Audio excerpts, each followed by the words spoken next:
When 7-year-old Leo fell gravely ill, his vibrant spirit fading in a sterile hospital. Then the dog rushed in, and a miracle happened. Let's see this interesting story video. Leo was 7 years old. His world was a kaleidoscope of bright colors. Sunlight seemed to follow him. He lived in a small house. It had a blue door. A sprawling oak tree stood in the backyard. Its branches were perfect for imaginary castles. Leo was the king of this castle. He chased monarch butterflies. Their orange wings fluttered like tiny flames. His bare feet knew every bump and hollow of the grass.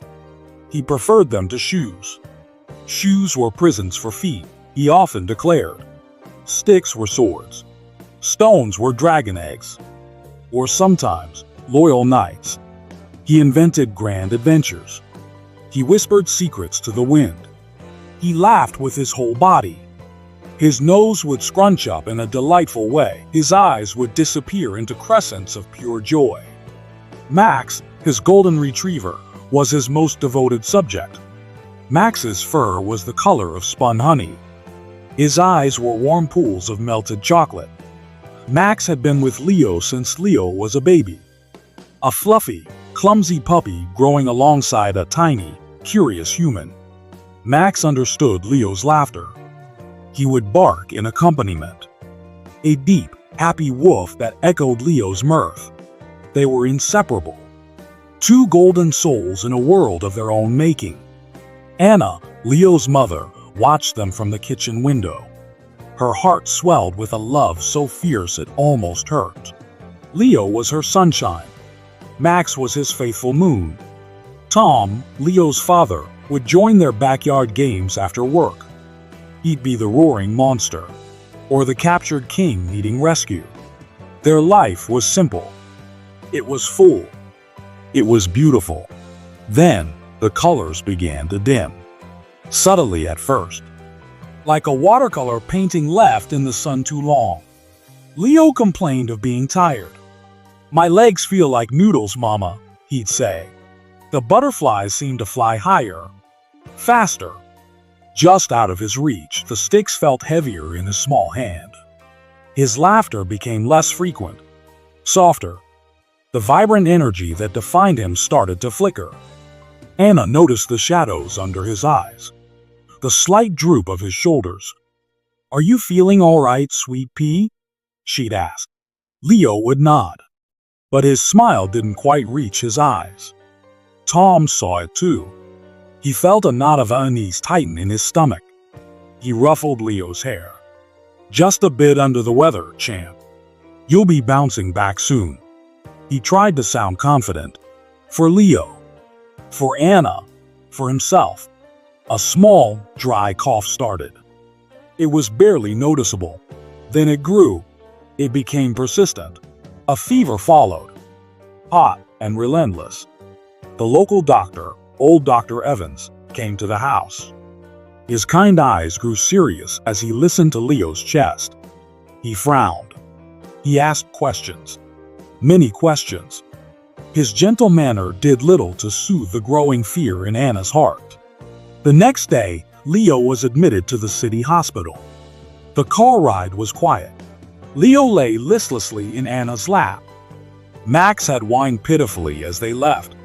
He'd pressed his wet nose against the car window, leaving a foggy patch, a mark of his distress. The hospital walls were a stark, unforgiving white. The air hummed with a low, mechanical thrum. It smelled of antiseptic, of fear, of unspoken sorrows. Leo was placed in a narrow bed. The sheets were crisp and cold. His small body seemed lost in its vastness. He grew weaker. His breath became a shallow whisper. His eyelids, once so active, so expressive, remained closed. Days bled into nights. A monotonous cycle of hushed voices and beeping machines. Doctors, many of them, came and went. They conferred in hushed tones outside his room. Their faces were professional masks. But sometimes, Anna saw a flicker of something else. Pity. Helplessness. They spoke of tests. of possibilities, of uncertainties. Then, their language began to shift. They started to use the past tense when referring to Leo's vibrant spirit. He was such an energetic boy. Each word was a tiny hammer blow to Anna's soul. Anna rarely left Leo's side. She sat in a hard plastic chair. It offered no comfort. She held Leo's small, limp hand. She whispered stories into his unhearing ear. Stories of his babyhood, of his first wobbly steps, of the time he tried to teach Max to sing. She wove a tapestry of memories, trying to anchor him to the world, trying to summon him back with the sheer force of her love. Her voice was often hoarse with unshed tears. Tom stood by the window. He stared out at the indifferent city skyline. His hands were clenched into tight fists, so tight his knuckles were white. He was angry. A cold, silent rage burned within him. Angry at fate. Angry at a world that could so cruelly dim such a bright light. He felt utterly powerless. He would have fought any monster for Leo, but this enemy was invisible, insidious. Nurses tiptoed in and out. Their movements were practiced, efficient. They adjusted 4 drips. They checked monitors. The machines beeped relentlessly, each beep a reminder of Leo's fragile hold on life. The beeps offered no solace. They were just a cold, mechanical countdown. Hope felt like a distant, forgotten dream. Miles away, in the quiet house with the blue door, another heart was breaking. Max hadn't eaten properly in days. Anna or Tom would come home briefly, to shower, to change, to feed him. He would sniff at his food bowl, then turn away. His big, expressive eyes were dull with sorrow. He lay by the front door, his chin resting on his paws. He stared at the door, unblinking, waiting. He was convinced that any moment it would swing open. Leo would bound in, shouting his name, ready for an adventure. Max had been there since Leo was a swaddled infant. He remembered the first time Leo's tiny hand had grabbed his fur, a surprisingly strong grip. He remembered Leo's first steps. Max had walked patiently beside him, a furry, 4-legged support. They had weathered scraped knees together. Max would lick the tears away. They had shared countless secret snacks under the kitchen table. Max's wet nose nudging Leo's hand for another piece of forbidden biscuit. Thunderstorms were faced together. Leo hiding his face in Max's thick fur. Max's steady presence a comfort against the roaring sky. Birthdays were celebrated with shared bites of cake. Max was more than a pet. He was Leo's confidant, his shadow, his steadfast, furry guardian of joy. The silence in the house was deafening. It was heavy with Leo's absence. That particular morning, a restless energy filled Max. The rain had started during the night. A soft, persistent drizzle. It intensified as dawn approached, becoming a steady downpour. Max whined, a low, mournful sound. He paced the length of the hallway, from the front door to the kitchen, and back again. He nudged Anna's empty knitting basket. He sniffed at Tom's discarded slippers. The scent of his humans was there, but the most important scent, Leo's scent, was fading, growing fainter with each passing day. He had to do something. This waiting, this helplessness, it was unbearable. The back gate. Tom had mended it last summer, but one of the latches was still a bit loose. Max had watched Tom fix it. He was a smart dog. He nudged the gate with his nose. Once, twice. He pushed harder. The latch gave. A small click. The gate creaked open a few inches. Enough. He squeezed through the gap. Freedom. He was out. He didn't hesitate. He ran. His paws pounded the wet pavement. Rain plastered his golden fur to his body. He was soaked in seconds. He didn't care. His mission was too urgent, He ran through familiar suburban streets, past houses with darkened windows, past sleeping gardens. Cars hissed by, their headlights cutting through the gray morning. Some drivers honked. He ignored them. He dodged a bicycle. He leaped over an overflowing gutter. He ran past the park, their park, where Leo had taught him to fetch the bright red ball, where they had rolled in the grass, the scent of wet leaves, of damp earth. These familiar smells tugged at him, but a stronger scent pulled him forward. A faint, elusive scent. Leo, his boy. He reached the main road. A thundering river of traffic. Cars, buses, trucks. The noise was deafening, the fumes acrid. He paused for a moment, daunted, but only for a moment. The image of Leo's still face flashed in his mind. He had to reach him. He saw a gap. He darted across. A screech of tires, a blaring horn. He didn't look back. He kept running. His powerful legs carried him onward. Mile after mile. His lungs burned. His muscles ached, but he couldn't stop. He didn't know the way to the hospital, not with his conscious mind. But his heart knew. An invisible thread connected him to Leo. It tugged him, guided him, through unfamiliar streets, past towering buildings, through a maze of concrete and steel. Finally, he saw a massive, sprawling building, different from the houses he knew. It smelled strange. A sharp chemical smell mixed with something else, something akin to sadness. And underneath it all, faint, so very faint, but undeniably there, Leo. The automatic doors of the main entrance hissed open. A group of nurses walked out, laughing softly. Max saw his chance. He slipped past them. A flash of wet, muddy gold. "Hey, stop that dog!" a security guard shouted from a nearby desk. Another guard joined the call. "Someone get that dog." Their voices were urgent, annoyed. Max ignored them. He was a blur of motion. He followed the scent. It grew stronger, more potent. Down a long, sterile corridor, past numbered doors, past hushed conversations. He sniffed at each door, his tail low, his body tense. He listened. He could hear the rhythmic beeping. He knew that sound. He associated it with Leo's departure, with the worry in Anna's eyes. Then he found it. Room 307. The scent was overwhelming here. Leo. He didn't pause. He didn't scratch. He pushed the door open with his head. It swung inward. He burst into Leo's room. The scene inside froze, suspended in time.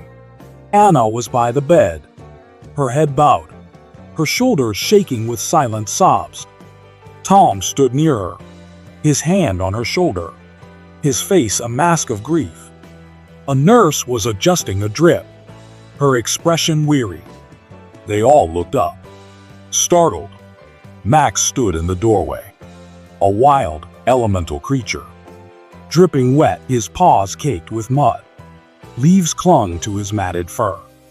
But his eyes burned with an incredible intensity. A desperate, unwavering light of love and urgency. He paid no attention to the stunned adults.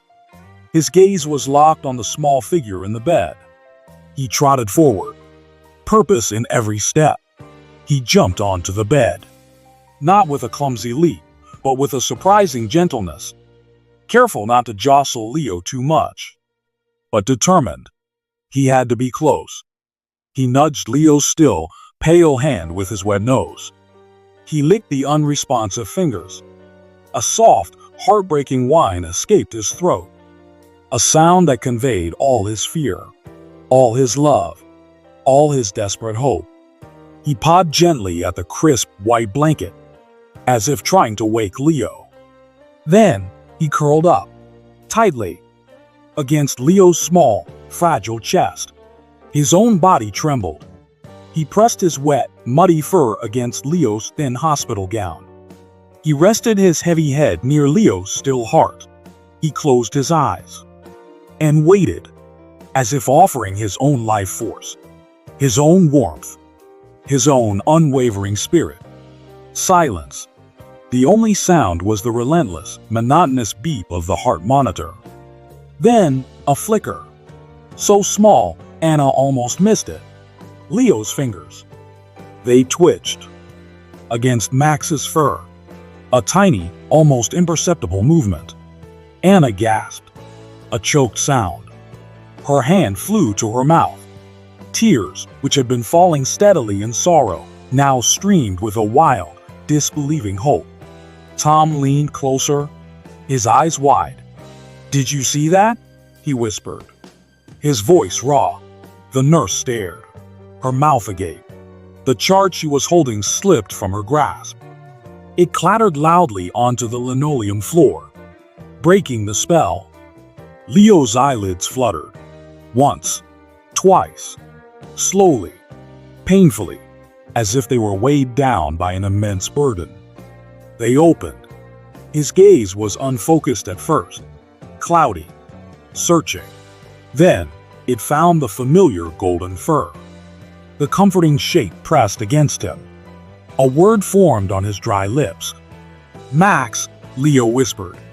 His voice was a mere thread of sound. A dry, rasping rustle. But it was there. It was his voice. It was life. The hours that followed were unlike anything Anna or Tom had ever experienced. It was as if the sun had broken through the darkest storm clouds. A miracle unfolding, breath by precious breath. A faint touch of color began to creep back into Leo's pale cheeks. A delicate pink, like the first blush of dawn. His fingers moved again, this time with more certainty. He weakly gripped a handful of Max's damp fur, anchoring himself. A nurse, her earlier shock replaced by a quiet brought a small cup of water with a straw.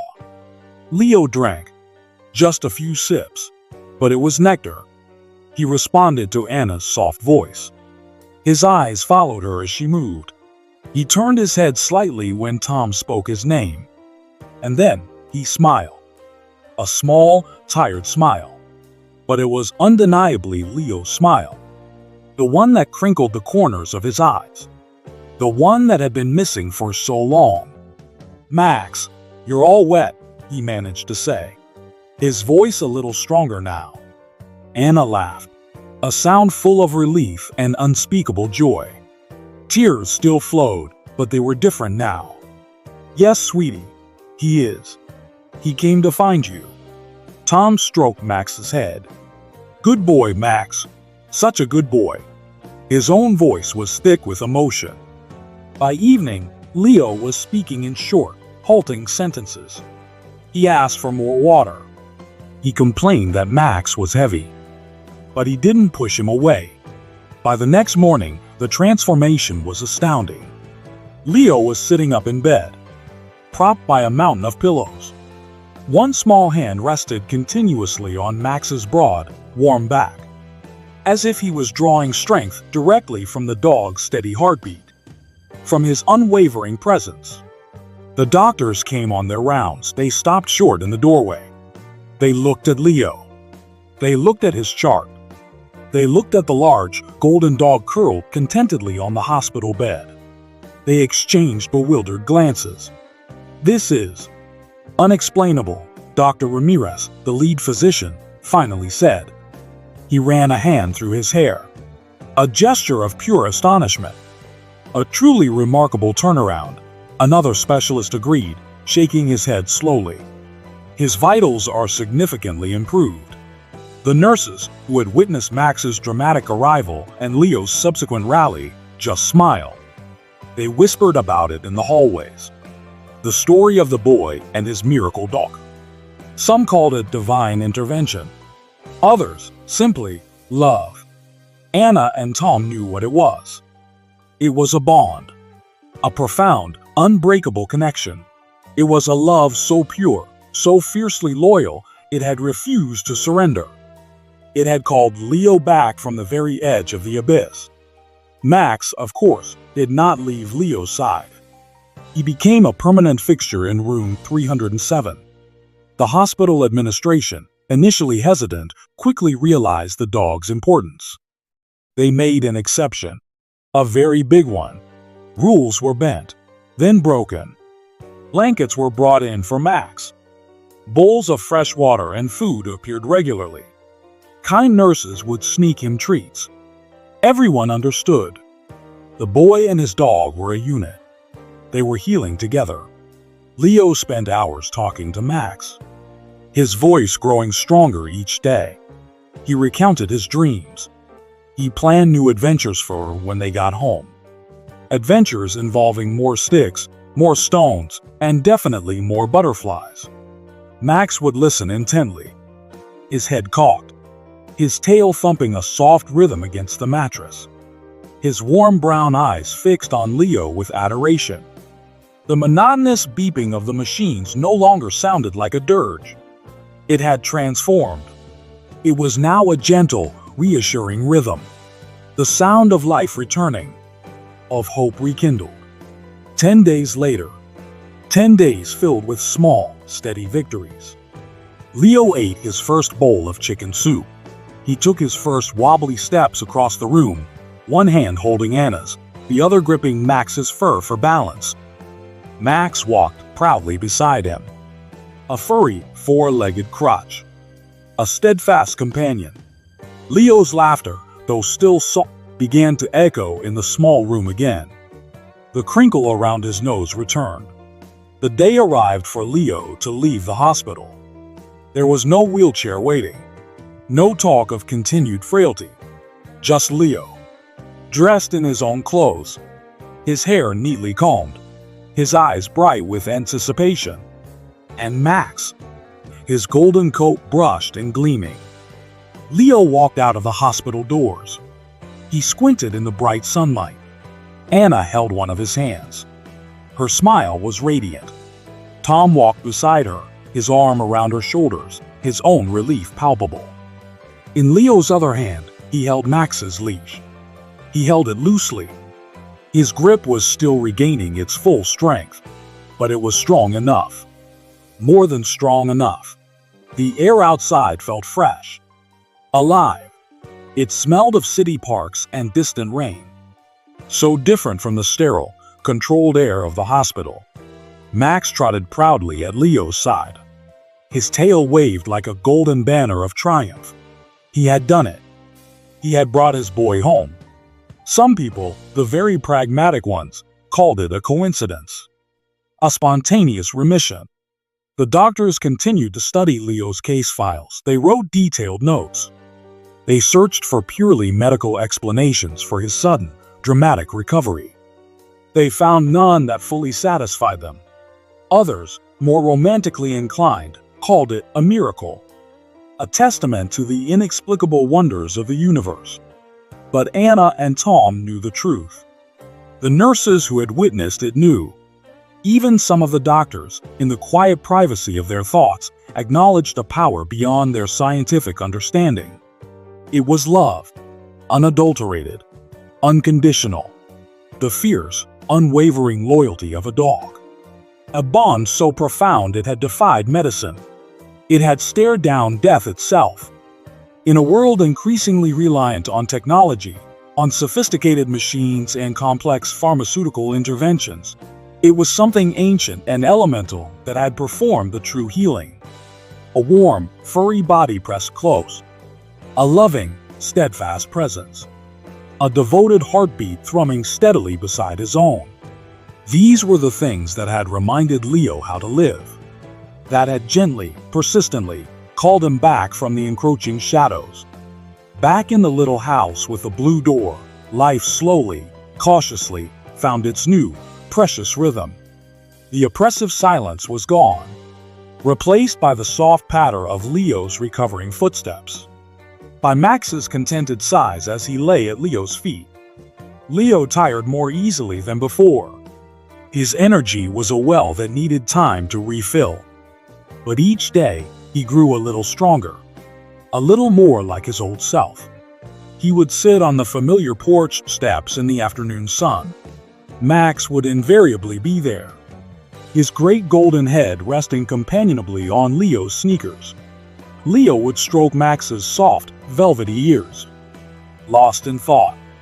"We did it, boy," Leo would whisper, his voice full of a quiet wonder. "You found me."